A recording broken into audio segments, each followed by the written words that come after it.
Well, greetings out there in YouTube land, and welcome to this part 2 video of the Fender Vibrolux video series. In this video, we're going to take a look at Fender Tweed cabinets over the years. We're going to have a schematic review of the Vibrolux and how it differs from the Deluxe and the Tremolux amplifiers. And finally, we're going to actually get a look at the woman who wired the amplifier in this video. The first amplifier to ever bear the Fender nameplate was the Model 26 Deluxe, and as you can see, it's most unlike any other Fender amp. There is no finger jointing of the cabinet, no covering with Tolex or Tweed, these kind of unusual vertical grill bars, really bright red grill cloth, and then a sort of Danish modern wooden handle on top. Then the rear view of this amp is equally unusual, with the bright red grill cloth down here in the lower panel, monstrous power transformer, really a huge speaker. They were either 12 or 15-inch speakers, and as you can see, it's as big as the cabinet can hold. Also, look up here at the very early Fender Electric Instrument Company logo, and in this particular case from around 46 to 48, it had this lightning bolt going diagonally through the little center shield. Now maybe this was a copyright infringement or something, because we never saw that again after it was used in this particular amp. And like I said, from around 1946 to 1948. Also, I hand-built a clone of this circuit, and the circuit itself is rather unusual. If you want to take a look on my video list and pick it out, it will be Model 26 Deluxe, and I think you'll get a kick out of it. It's being tone-wise one of the best amps I ever made. I really think you might get a kick out of it. Also, I made a lot of modifications to the circuit, and all of those are included in a special schematic that Tommy Foley made for me, and which is included with a link in the video description. Now let's take a look at the amps that really put Fender on the map, and that is his Tweed cabinet amps. Okay, first on our cavalcade of Fender Tweed amps is what's called the TV front cabinet, and as you can see, the corners are rounded around the grill cloth, and the grill cloth itself is just a rather plain drab brown material. Now this type of cabinet was used from around 48 to 1953. Next is the wide panel type of Tweed cabinet, and so-called because the upper and lower panels are much wider than the side panels. The corners are square around the grill cloth, and the grill cloth is still that drab brown material. This cabinet style was used from around 1953 through 1955. The third and final style of Tweed cabinet that Fender used from 1955 up through the early 1960s is called the narrow panel style. Now, granted, the upper and lower panels are wider than the sides, but nowhere near as wide as the wide panel cabinet. Corners are square, and now we start to see the more typical type of Fender grill cloth with horizontal and vertical patterns, in this case in an oxblood color. Also, the Fender nameplate up at the top, Fullerton, California. So now, whenever you're at a guitar or amp show and you see a TV front Fender cabinet, you'll know that it was made from 1948 to 1953. When you see the wide panel cabinet, you'll know it was made from 1953 to 1955. And a narrow panel cabinet, like the Vibrolux that this video series is featuring, you'll know that that was made from 1955 through the early 1960s, and also that grill cloth should be a giveaway. Hey Rusty, I see you hiding there in the workshop. You ready to play chase the tennis ball? Huh? Okay, here it comes. Oops. Right in your water dish. Okay, let's take a look at the Fender Vibrolux schematic. Remember that the tube chart told us that it was a model 5F11. Well, when I started working on it, I noticed that 4 of the resistor values on the circuit in the amplifier that I'm working on are not the same as they are on the schematic. In each case, I've written in pencil what the true value is of the component. Where this is supposed to be 10K, this is 6,800 ohms. 100K plate resistor, no, it's 220K. Up here, this capacitor is not 0.1 microfarad, but 0.25. And finally over here, the cathode bias resistor is not 1,500 ohms, but 3,300 ohms. Now, those values sounded familiar, so I took a look at the Model 5E11 schematic that I'd also printed out, and sure enough, in each case where the value on the amp that I was working on disagreed with the 5F11 schematic, it agreed beautifully with the 5E11.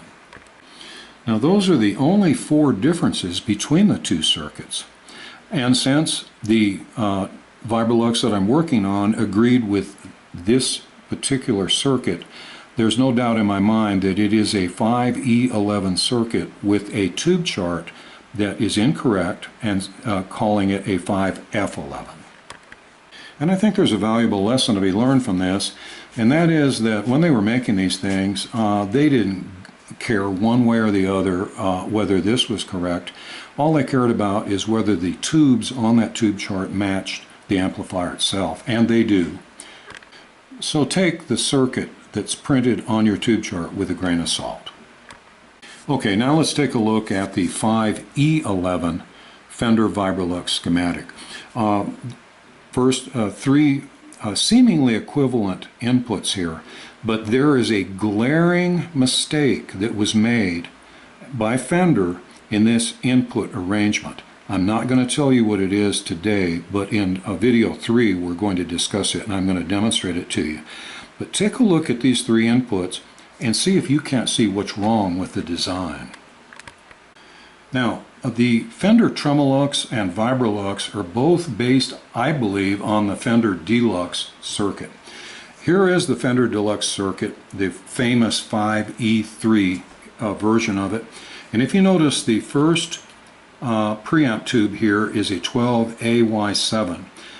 Each of the paired inputs goes to its own triode of the 12AY7. Now, from this beginning, from this point forward, everything is going to be the same with the Vibrolux. But we're going to see that the differences between the Deluxe and the Vibrolux are going to reside right in this area. Okay, I have overlaid the Deluxe circuit and the Vibrolux. Now, notice that instead of the 12AY7, we have a 12AX7.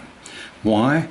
Because instead of using these 2 triodes, one for each input, we're going to use one of the triodes for the input jacks, and the other triode is going to be used as a tremolo. And a 12AY7 does not make a good tremolo oscillator. The gain is way too low. I believe the amplification factor is way down, like 30 or 40 compared to 100. So it was necessary to go to a 12AX7 tube. And as you can see, we've got our 3 input jacks here going into this triode of the 12AX7. And then up above here, we're going to have our tremolo oscillator, and it's the typical oscillator loop where we have 3 capacitors here making a loop between the output from the plate back to the grid. So I think you can see how this thing will oscillate, which it's going to put out a signal, feed it in, put it out, feed it in. It's sort of like a dog chasing its tail. If you vary the resistance between the first and second capacitors, you will vary the speed of the oscillator. And the depth control is simply a volume control for the oscillator output. And as you can see here, it is going to be fed, more or less of it will go to the tube bias circuit. So the tremolo is going to modulate the bias of the 6V6 output tubes and give us that rising and falling volume that we find with a tremolo. And I can tell you, as an old tremolo hound, that this is not the world's best or strongest tremolo. Since it's based on a single 12AX7 triode, it takes a little while for the oscillation to start, and then it really isn't that overpowering seasick type of throbbing tremolo that we love. Instead, it's just a milder version, but tremolo nonetheless. The rest of the circuit is very simple. Here we have our volume control, where we will send more or less of the signal to ground. Here is that type of unusual early Fender tone control that you'd see on some of the early Princeton amps. 12AX7, now this is going to be used for an additional amplification stage. Then it's going to feed into a cathodiene phase inverter. This plate will feed that grid, and recall that the cathode is out of phase with the plate. It's going to feed this grid. So we have two out-of-phase signals providing the input here for our push-pull 6V6 output section. Now, while most of the early, say medium to small Fender amps were cathode biased, this particular circuit is fixed bias, okay, which means the cathodes are tied together and grounded. When you do that, you have to have a separate DC power supply that can produce a negative voltage of about minus 31 volts, in this case DC, that we're going to apply to the grids of the tube, okay, to bias it.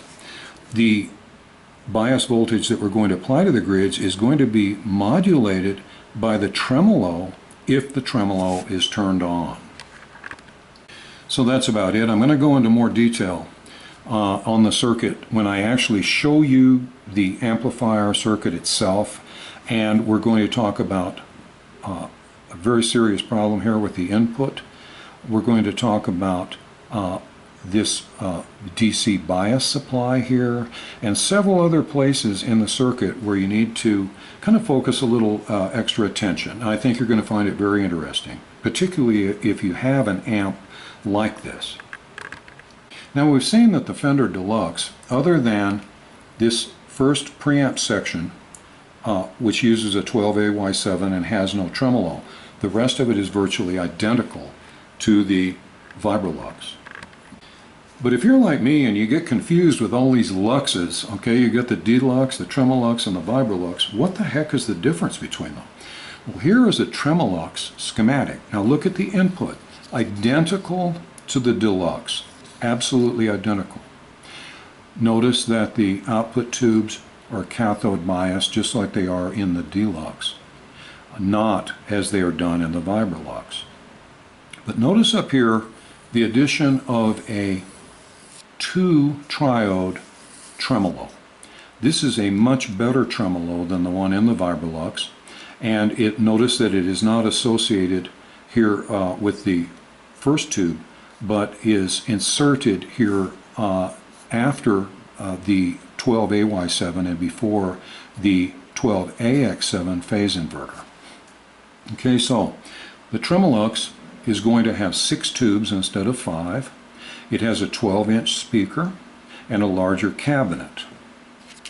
The Deluxe is going to have 5 tubes, a somewhat smaller cabinet, and a 12-inch speaker. The Vibrolux, 5 tubes, 10-inch speaker, smaller cabinet. And one last unique feature of the Vibrolux is it's the only one of the 3 that has a negative feedback loop with the traditional 56K resistor.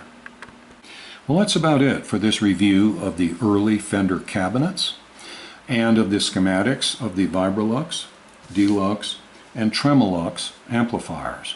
Now, just for a little special feature, how would you like to see the woman who hand-wired the circuit of the amp that is featured in this video series? And I don't just mean maybe, I mean she's the one who did it. Okay, if that sounds interesting, stay tuned. Well, this is an interesting discovery. On a piece of masking tape between the two preamp tubes is the name Lupe, L-U-P-E, written in pencil. Now, I looked it up on the internet, and this corresponds to Lupe Lopez, who was one of 3 ladies at Fender in the 1950s who soldered together these amp circuits. The other 2 ladies were named Rachel and Lily. I also found a photograph of Lupe busily at work at Fender back in the 1950s. And here's a photo that's posted on the internet. It was featured in the Fender The First 50 Years book. It shows Lupe Lopez at her bench happily soldering chassis together back in 1950. Beautiful skies over the Rio Grande Valley.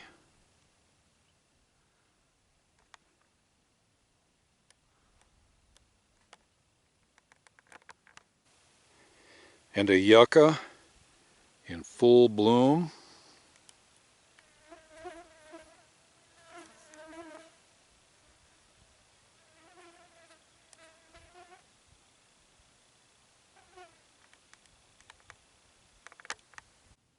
Here's an ancient barbed wire fence anchor. It's almost buried in sand.